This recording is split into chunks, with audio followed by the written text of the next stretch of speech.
2024년 한국 총선은 우리 국민에게 매우 중요한 의미를 지니고 있으며 국가의 미래를 결정할 중요한 선거입니다. 이번 총선은 다양한 정치 드라마가 펼쳐질 것으로 예상됩니다. 이 광활한 정치 드라마에서 전장이 열렸고 싸움꾼들은 서로에게 주먹을 날리며 사소한 전투를 벌이며 병사를 뽑는 과정에 있습니다. 탈락한 병사들이 아우락 장군의 전쟁의 장군에게 창을 겨누거나 그들을 예의주시하던 상대 진영의 사격에 휘말리는 등 한편의 드라마가 펼쳐지고 있습니다. 세상에서 수확을 거둔다고 하는데 제3자가 대박을 터뜨릴 수 있을지 지켜보는 것도 흥미로울 것입니다. 정치 새내기 한동훈, 정과사범 이재명, 정치 싸가지 이준석, 정치 철새 이낙연, 형사 피고인 조국, 국민의힘 매당의 이슬비 전략, 민주당의 감나무 전략, 제3당의 이삭죽기 전략 등이 유권자의 관심을 증폭시킬 요인입니다. 어느 정당과 후보가 유권자의 관심을 가장 많이 받고 과반을 차지할 수 있을지에 대한 중간평가는 현재로서는 예측할 수 없는 상황입니다. 정치 드라마에는 예측할 수 없는 요소가 많기 때문에 실제 선거 결과는 달라질 수 있습니다. 현실 세계에서는 유권자의 선택과 다양한 사회적 요인이 선거 결과에 영향을 미칩니다.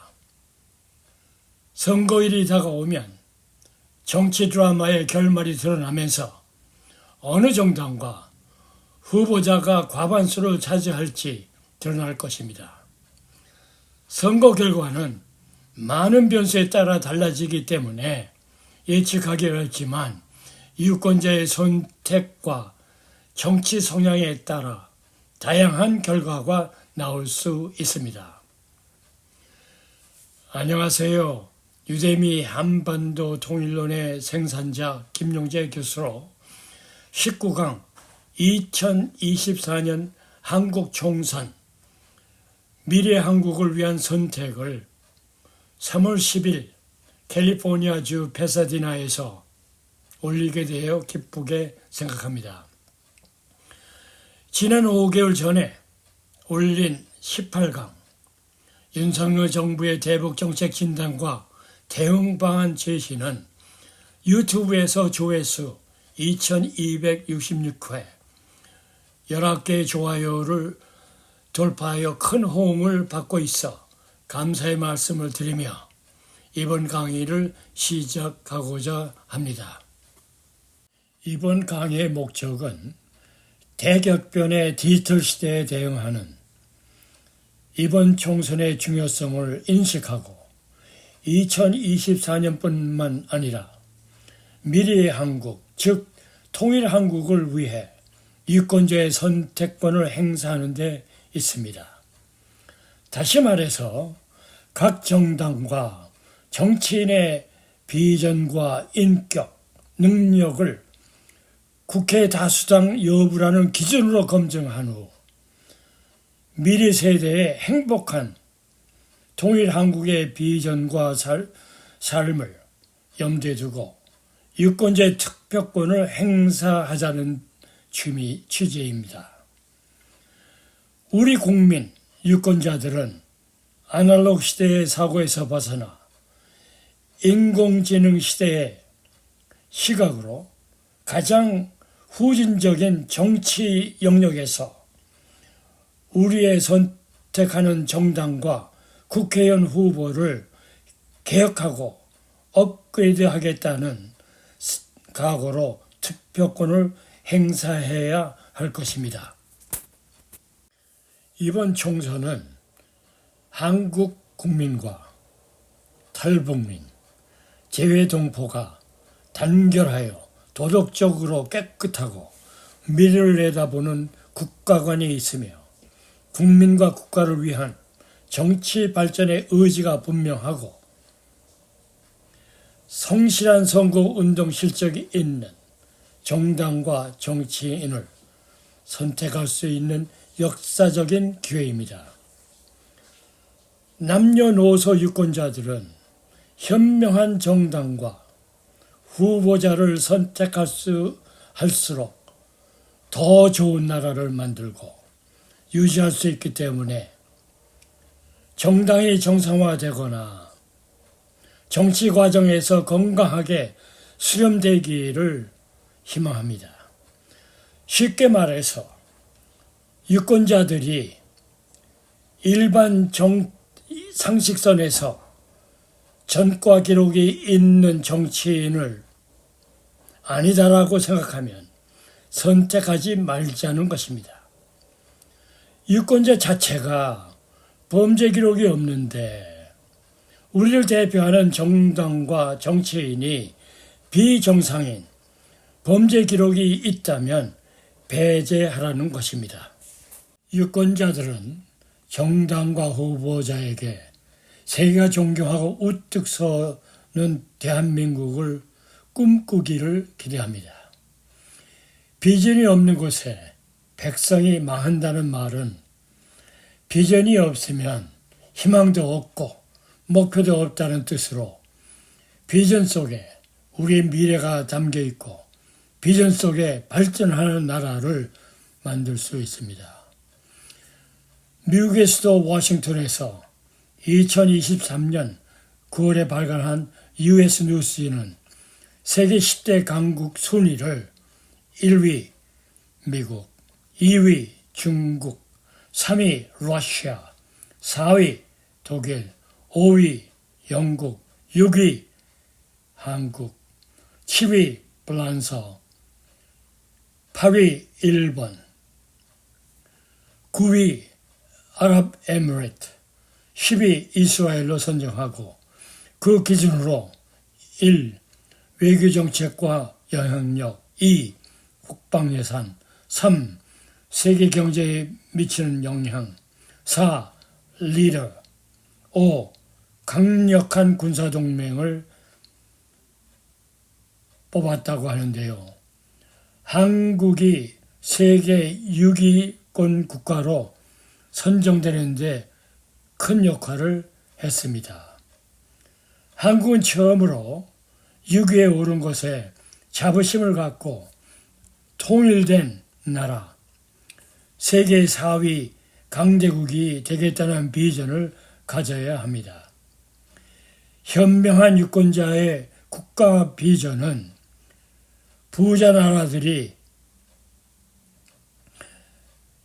가난한 나라로 전락한 10대국의 공통점을 알고 정당과 후보가 반국가적인 비전을 가지고 있는지 검증한 후 투표권을 행사해야 합니다.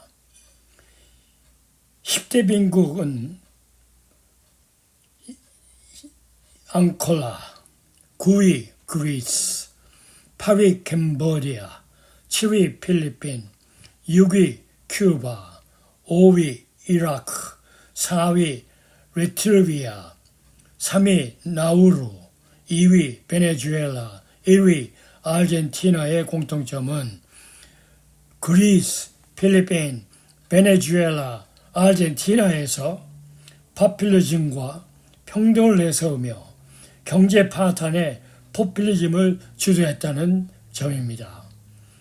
좌파적 사고가 국가 발전의 비전이 될 수 없음을 미리 알고 투표해야 합니다. 유권자들이 국가 지도자에게 기대하는 인격 가치는 국가, 문화, 세대, 생활 환경에 따라 다양하고 달라질 수 있습니다.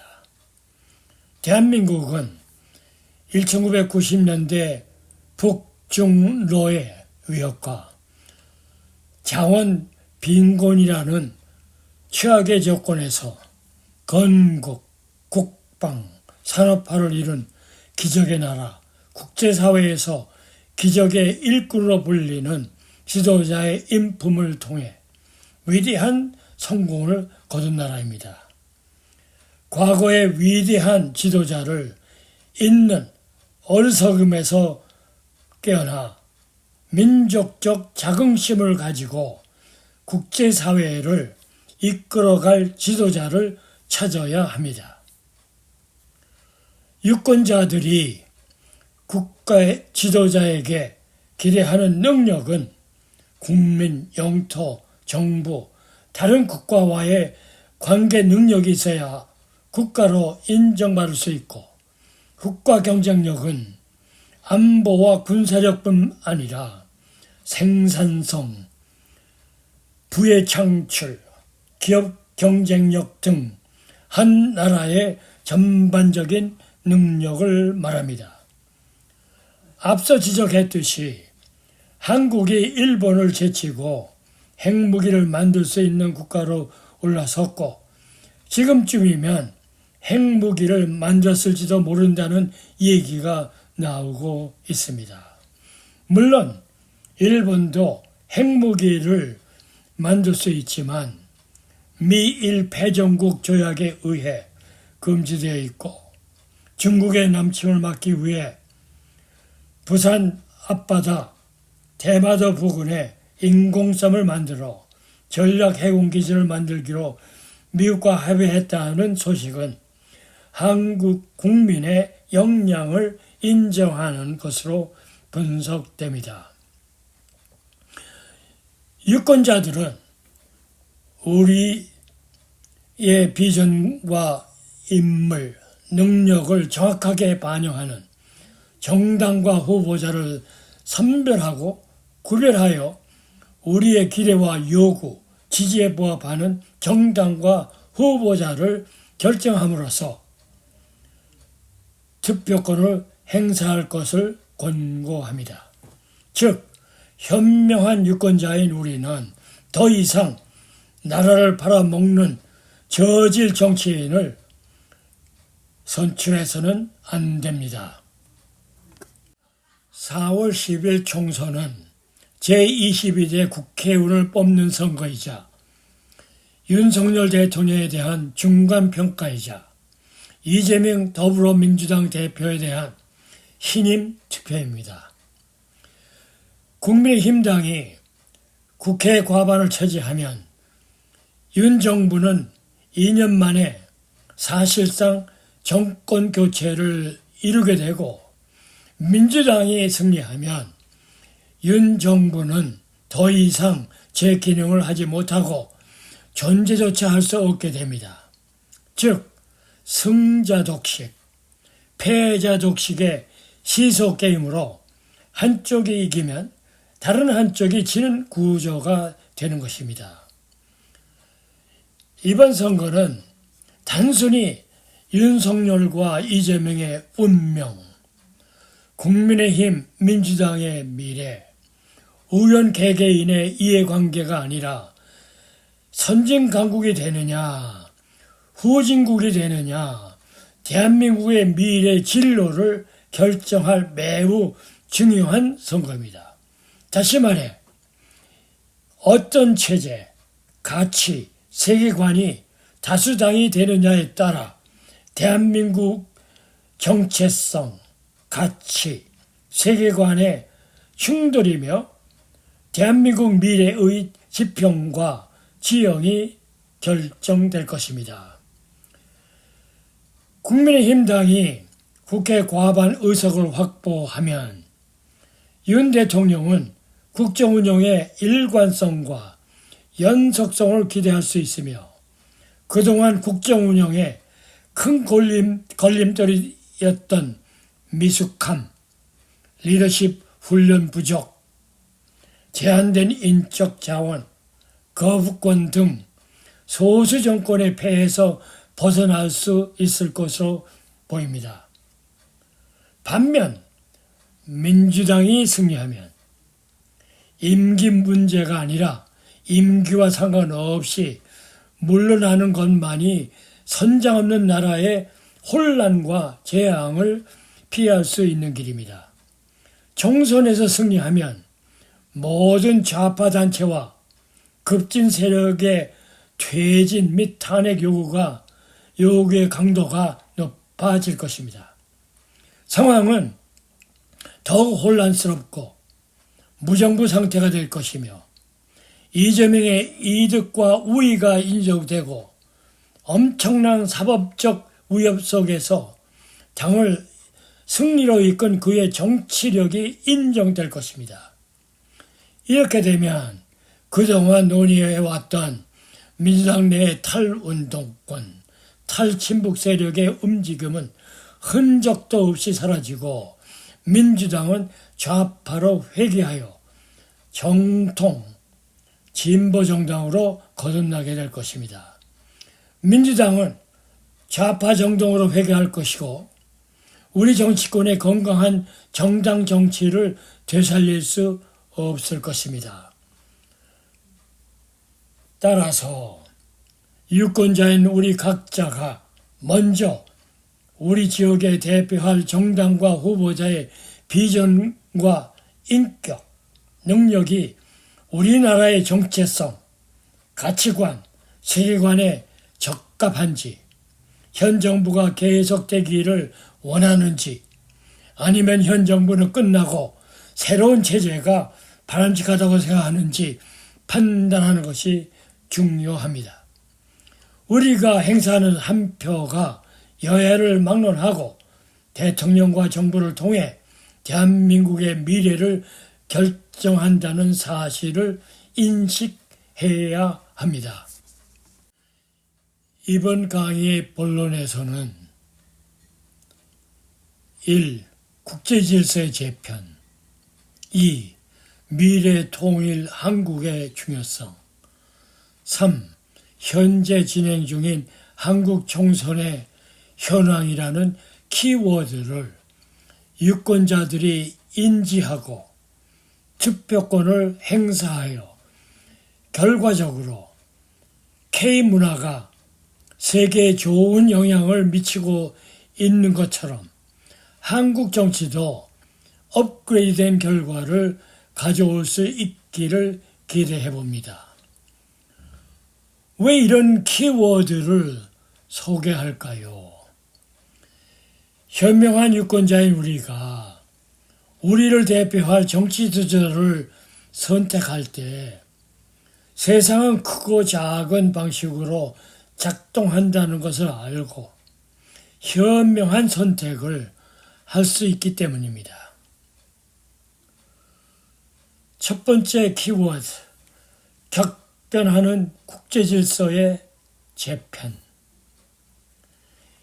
2023년 외교안보 분야의 키워드는 전쟁으로 유럽, 러시아 우크라이나 전쟁, 중동, 이스라엘 팔레스타인 하마스 전쟁, CIS, 아르메니아,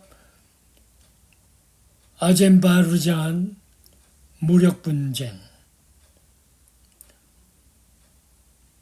측면에서 전쟁의 시기라고 볼 수 있습니다.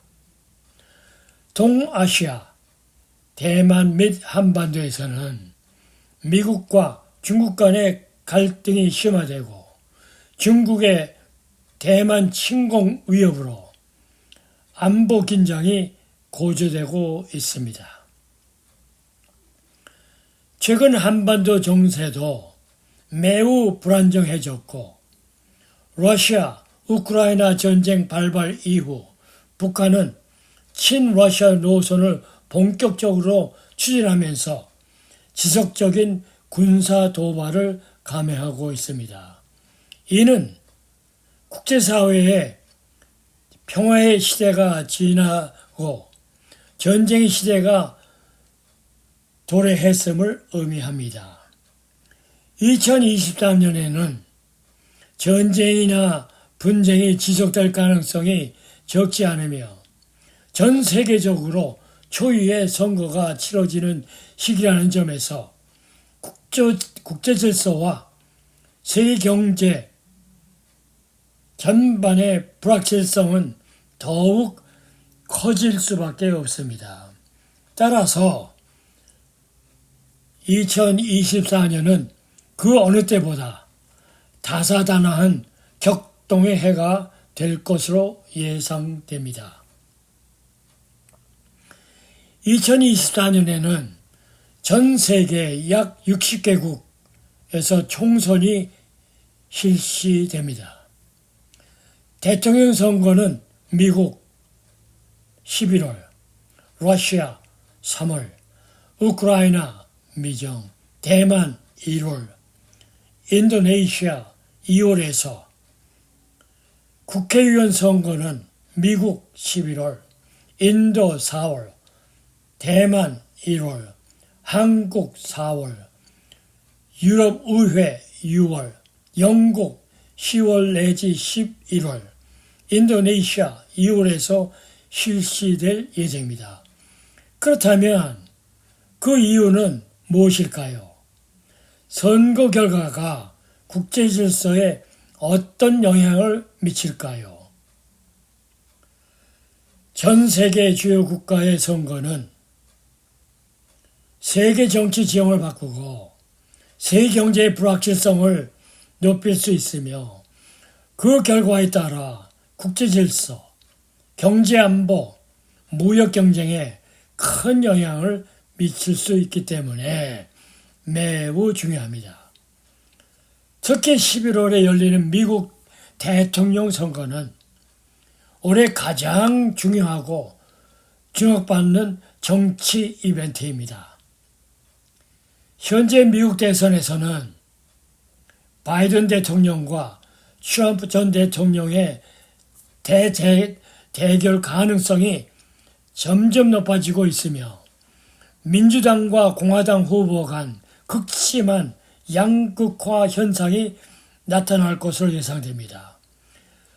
결국 미국 대선의 결과에 따라 미국 러시아 전쟁의 종전 시기, 외교적 해결 가능성, 중동 분쟁의 성격과 장기화 여부, 글로벌 통상 정책의 방향과 변화, 기후변화 및 에너지 전환 정책의 속도 등 기존 세계 질서의 주요 글로벌 외교 안보 경제 정책의 변화가 수반될 수 있습니다. 국제 질서 재편은 미중 패권 전쟁, 러시아 우크라이나 전쟁, 중동 정세, 북한 핵무기, 기후변화 및 에너지 전환, 이민 및 난민 문제, 극우 정치 세력의 부상과 포퓰리즘, 국제개발의 협력, 사이버 안보 테러 등 10가지 이슈로 분류할 수 있습니다. 그 중에서도 세계 안보와 한반도 안정에 직접적인 영향을 미칠 수 있는 3가지 전쟁 및 분쟁 이슈, 러시아 우크라이나 전쟁, 중동 정세, 러시아 북한 관계에 대해 각별한 관심을 기울일 필요가 있습니다. 최근 강대국 간 지정학적 경쟁이 심화되면서 진영 대결, 자유주의 대 권위주의가 본격화되고 있으며 이는 세계 경제에 큰 영향을 미칠 것입니다. 두 번째 키워드, 통일한국의 중요성에 대해 유권자가 왜 통일 문제를 알아야 하고 총선에서 정당과 후보자가 왜 통일 문제를 알아야 하느냐고 묻는 분이 있습니다. 답은 장단기적으로 매우 중요한 선거이고 국민을 대표하는 현명한 지도자를 뽑는 선거이기 때문에 국민의 기대와 요구, 지지를 충족하는지 아닌지를 기준으로 투표권을 행사해 주기를 바랍니다. 일제 치하 35년, 1945년 해방 이후 78년, 한국전쟁의 총성이 머문 지 70년 만에 한반도가 분단된 지 78년이 지났습니다. 하지만 지금은 북한의 핵무장과 남북 간의 군사적 긴장이 지속되면서 그 어느 때보다 위험 수치가 높아지고 있습니다. 최근 미국과 한국의 저명한 전문가들은 한반도의 현재 상황을 한국 전쟁 직전만큼 위험하다고 말했으며 일부 전문가들은 한반도를 우크라이나 전쟁과 중동에서의 잠재적 확전 위험에 이어 세계에서 가장 긴장되고 군사적으로 위험한 지역으로 분석하기도 했습니다. 다행히 한국은 지난 30년 동안 경제적으로나 문화적으로 크게 발전했지만 정치적으로는 과열된 상태이며 오랜 남북분단은 수십 년 동안 국내 정치에 큰 영향을 미치고 있습니다. 상호 불신의 부작용은 광범위하게 퍼져 있습니다. 예를 들어 소셜미디어를 통해 이념적 노선을 따라 근거 없는 분열적이고 선동적이며 공격적인 메시지가 확산되고 있습니다. 이러한 극단적인 정치적 분열은 미국을 비롯한 많은 나라에서도 볼 수 있는 현상입니다. 이번 총선에서 유권자들은 어떤 정당과 후보자가 통일 한국의 미래에 대한 비전을 가지고 있는지 잘 살펴보고 투표권을 행사해야 합니다.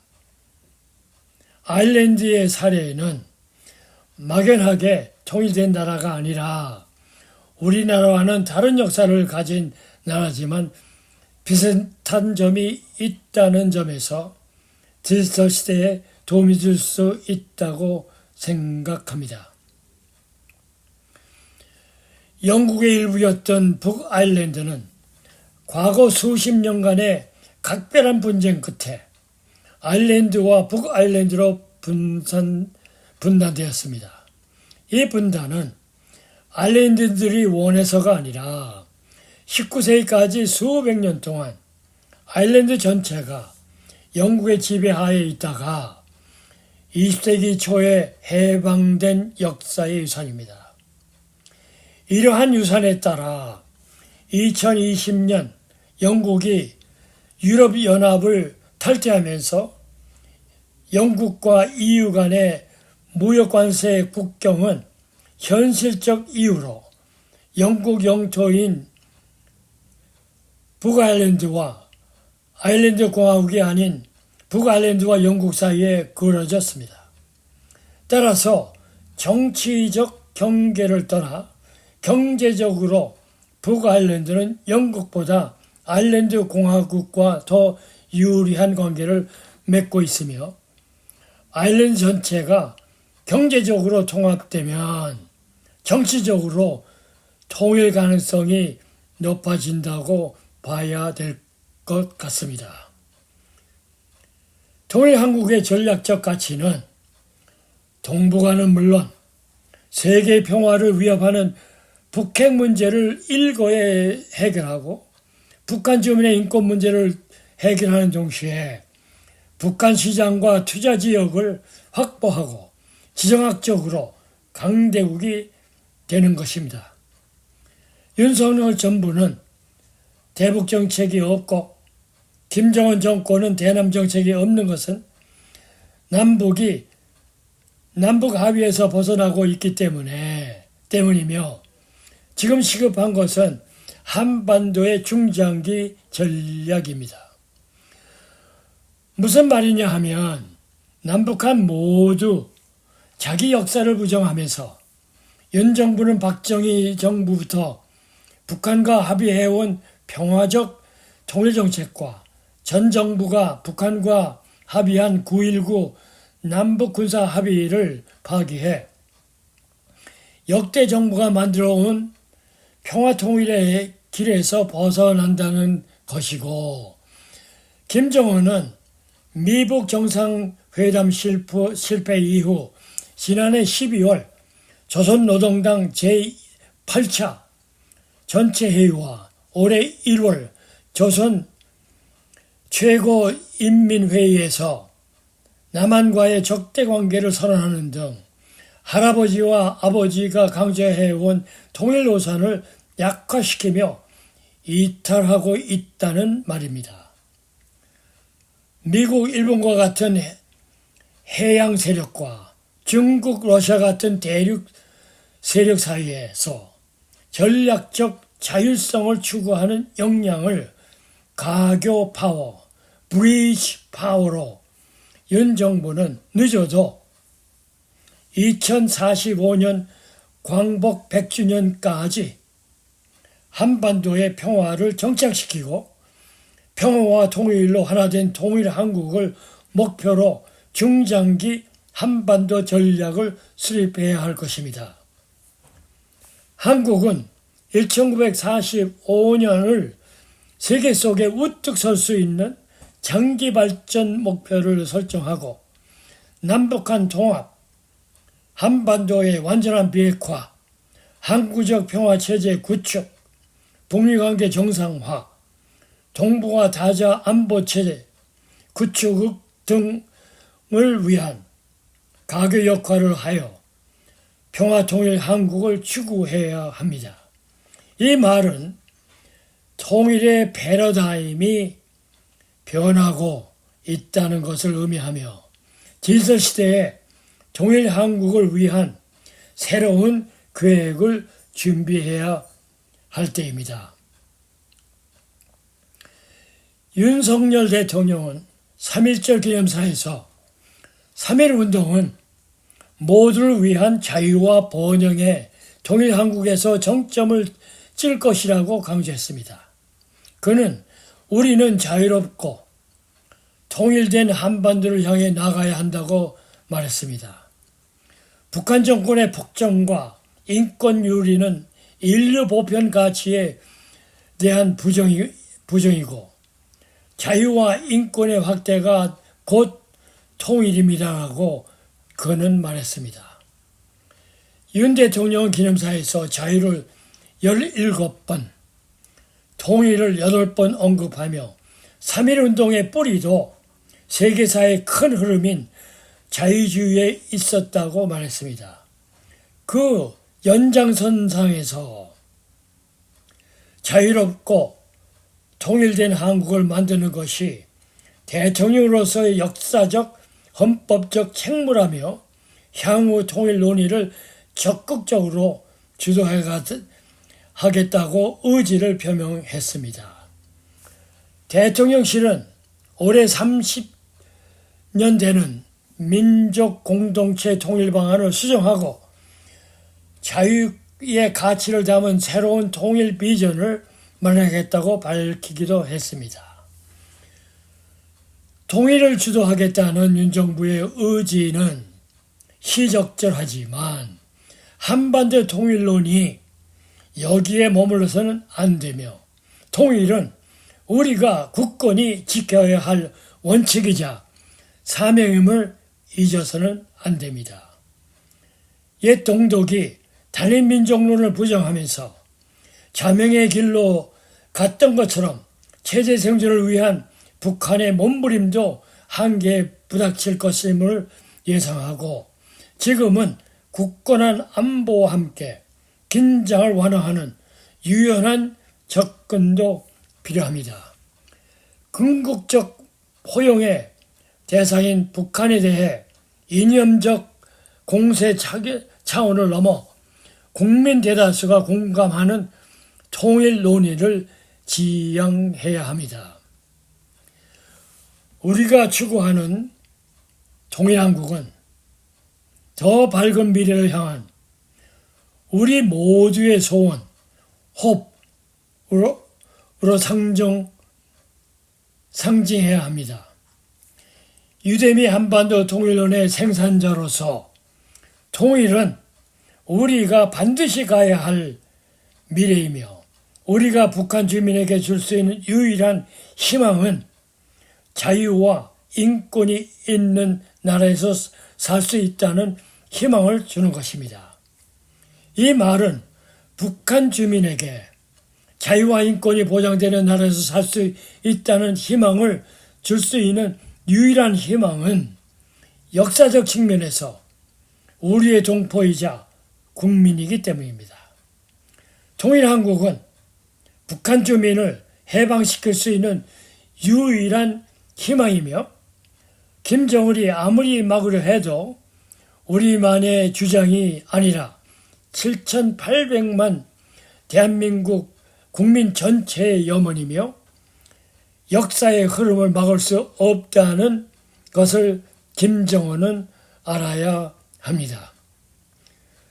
반면에 김정은이 핵공격, 남한 주적 선언, 고속미사일 도발 등을 호언장담할 때 이재명 대표는 국회 기자회견에서 북한을 우리 북한이라고 부르며 윤석열 정부 탓으로 돌렸죠. 며칠 뒤 같은 장소에서 열린 윤미향 주최 토론회에서는 전쟁이 나면 북한의 전쟁관은 정의로운 전쟁관이다. 분단 체제를 극복하는 병화가 이루어진다면 받아들여야 한다며 민주당은 이번 총선에서 민주개혁 진보 대연합을 추진하겠다고 밝혔습니다.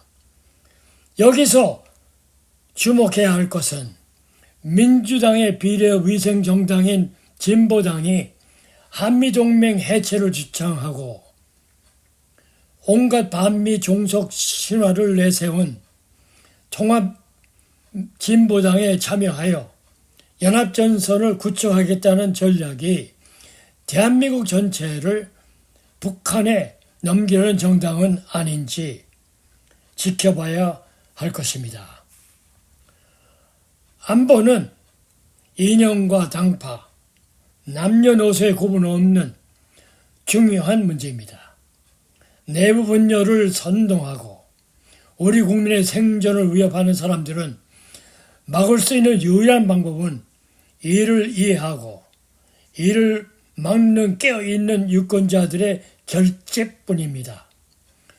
전 세계 강대국들은 항상 외부의 침략이 아니라 내부 분쟁으로 무너졌음을 기억해야 합니다.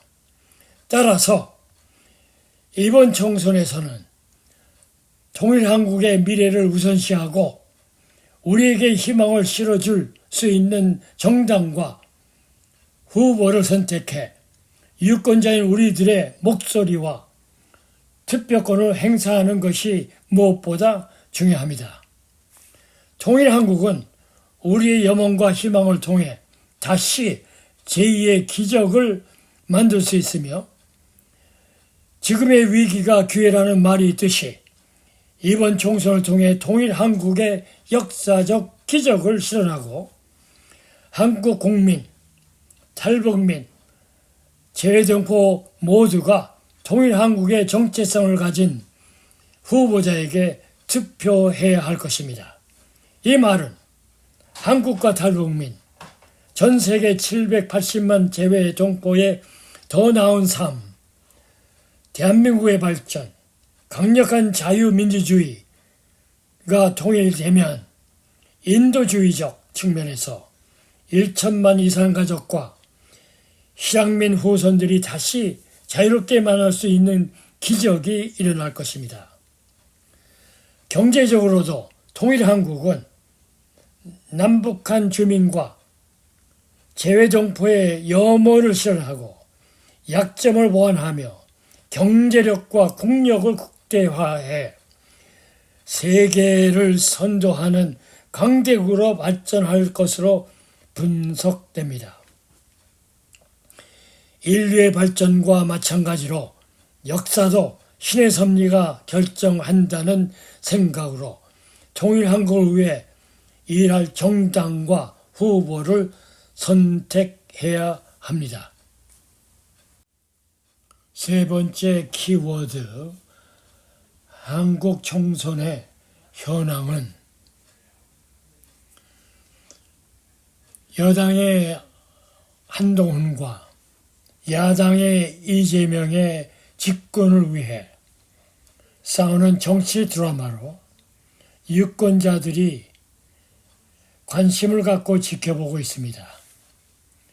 신데렐라 정치인 한동훈 51세는 번뜩이는 총기와 무기로, 대선 재수생인 이재명 60세는 줄고비에서 살아남은 7.8기의 달인으로 서로를 공격하고 있습니다.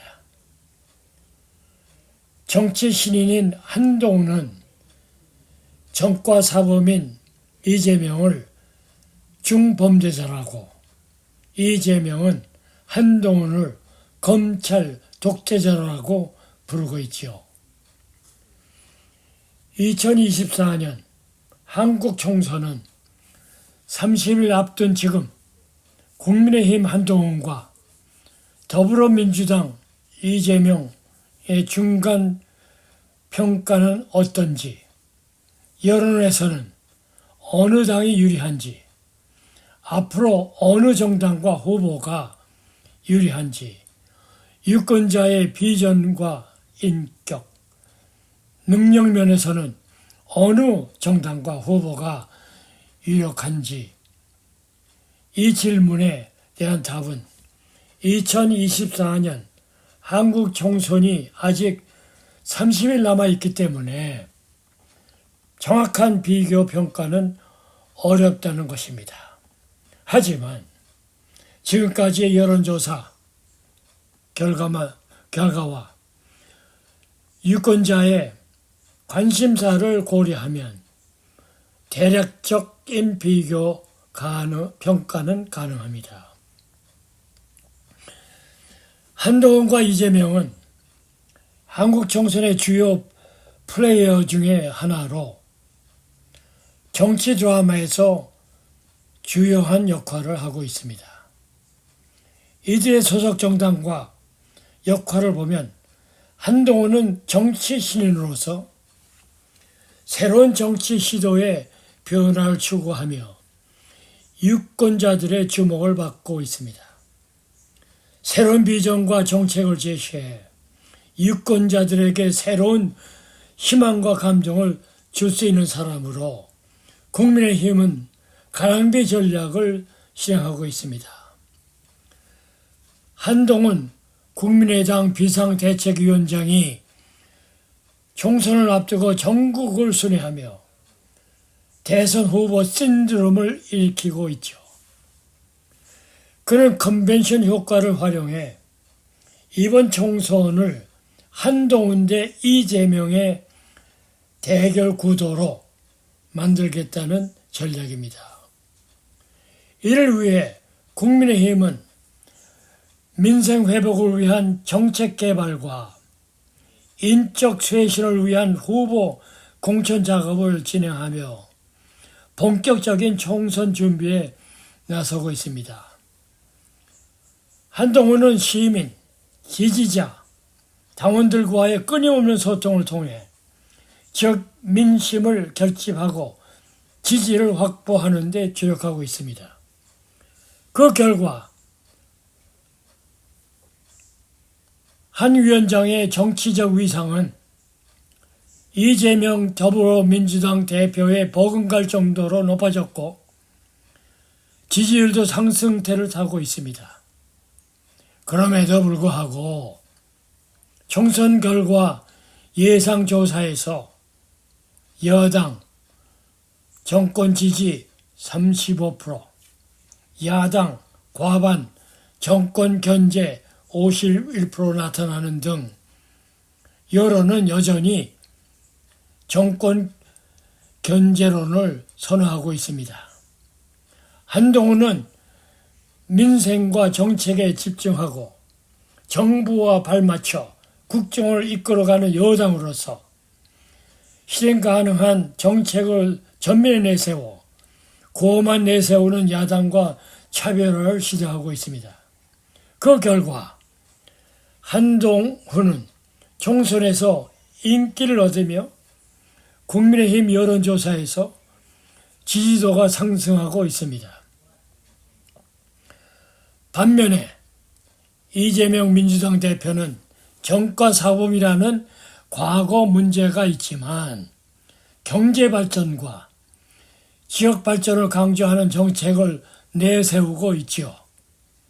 경제발전과 사회평등을 위한 후보라는 점을 보여줌으로써 유권자들의 마음을 움직일 수 있고 민주당은 연정을 통한 공유 전략을 펼치고 있습니다. 이재명은 내년 총선을 위해 이번 총선을 위해 다음과 같은 전략을 구상하고 있어요. 이기든 지든 이재명은 총선 승패에 연연하지 않고 이후 대선 출마를 위한 기반을 마련하고자 하고 문재인을 제거하는 전략으로 문재인 정부의 성과를 유지하면서도 새로운 정치적 기반을 마련하고 대권에 대한 당내 반대 세력에 말리기를 하면서 당내 분열을 봉합하고 새로운 인물이 대선에 참여할 수 있도록 노력하고 있는 것 같습니다. 이 말은 그는 총선 결과보다 대선 후보가 되는 것이 더 중요하다고 판단하고 이를 위해 친문계와의 관계를 조율하고 있고 사법 리스크를 주시하고 있으며 총선 결과에 만족한다면 패배하더라도 대선 후보가 되기 위한 예선을 거쳐야 한다는 점을 염두에 두고 있는 것 같습니다. 여기서 우리가 주의 깊게 볼 점은 정당이 유권자에게 주는 영감은 다양할 수 있습니다. 한동훈은 새로운 것을 시도하고 변화를 추구하려는 의지를 보여줌으로써 유권자에게 새로운 희망과 혁신을 제공할 수 있다는 점입니다.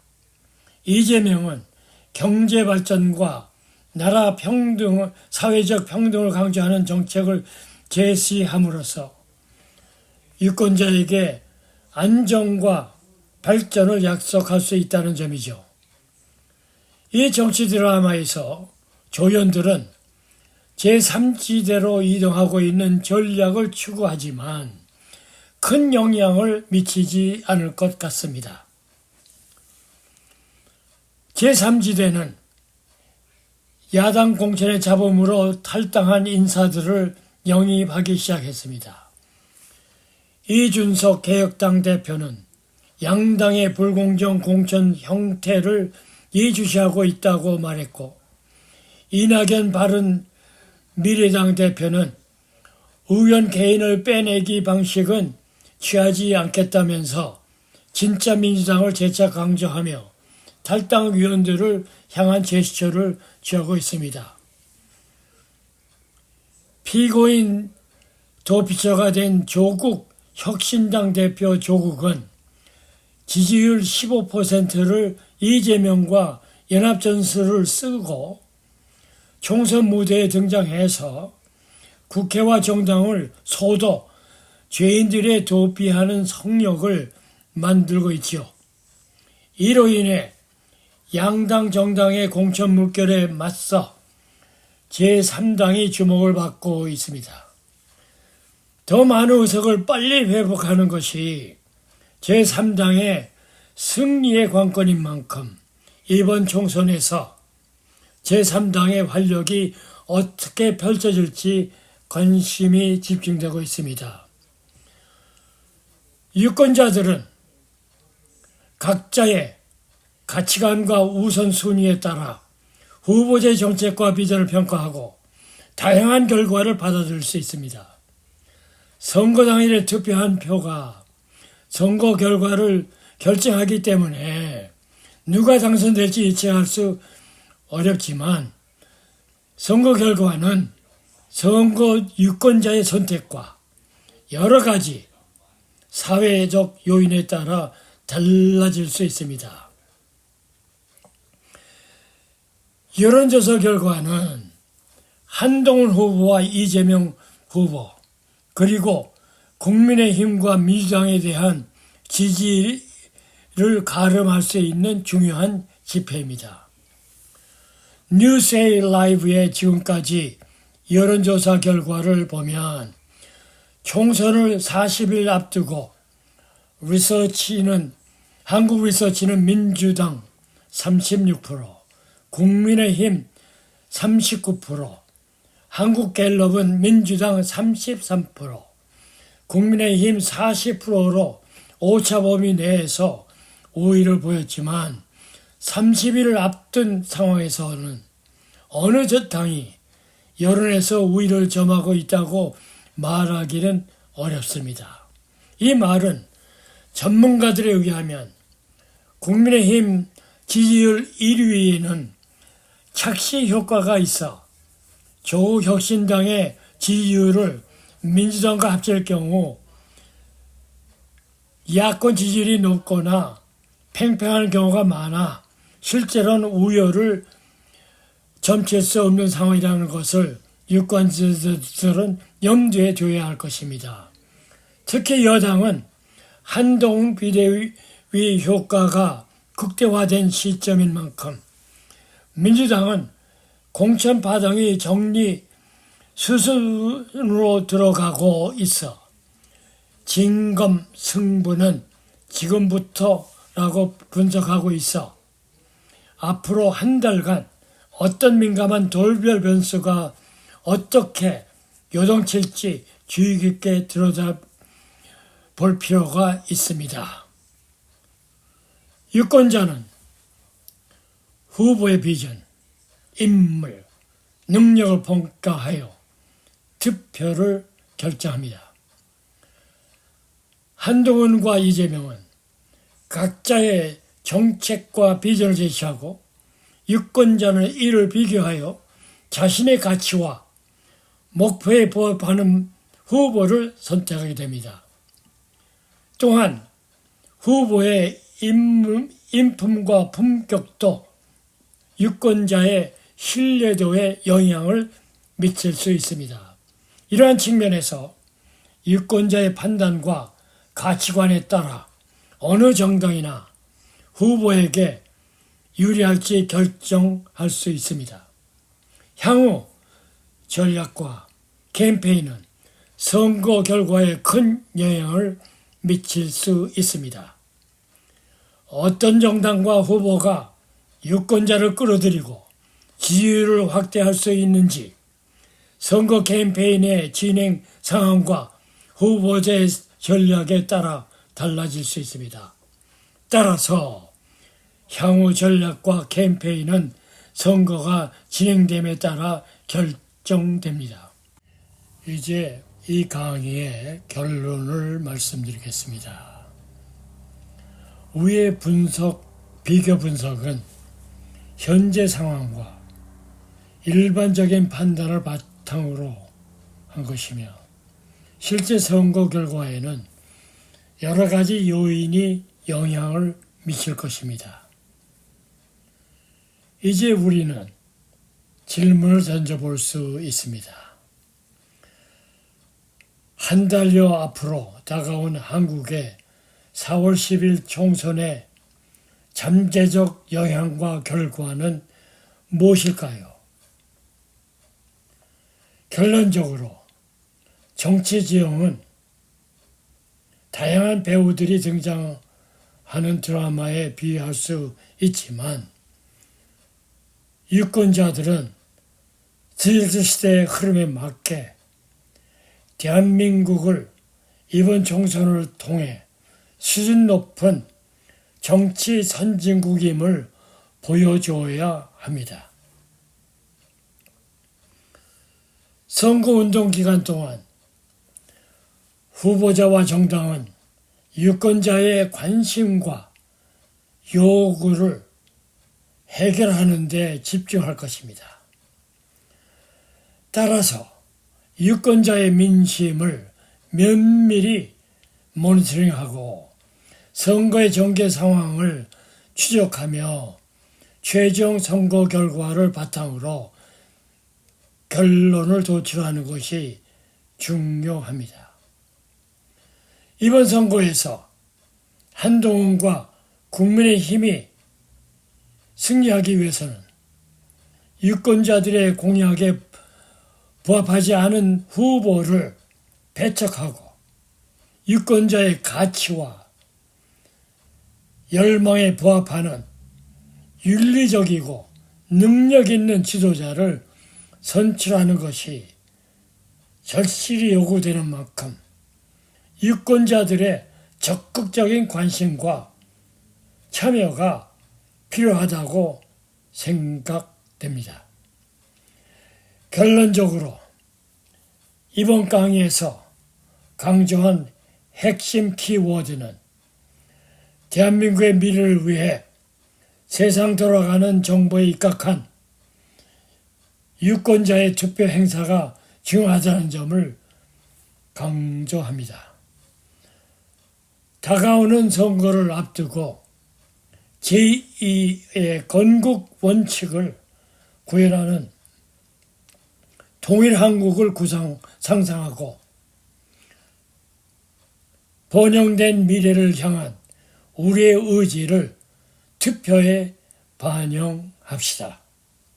끝으로 이곳 미국에서는 슈퍼 화요일 3월 5일에 우주 비행사가 우주에서 투표한 것 같이 한국은 물론 탈북민과 780만 재외동포들이 중도 포기하지 않고 우리의 소중한 투표권을 행사합시다. 필자도 이 강의를 유대미에 올리고 교육하여 투표할 예정입니다. 감사합니다.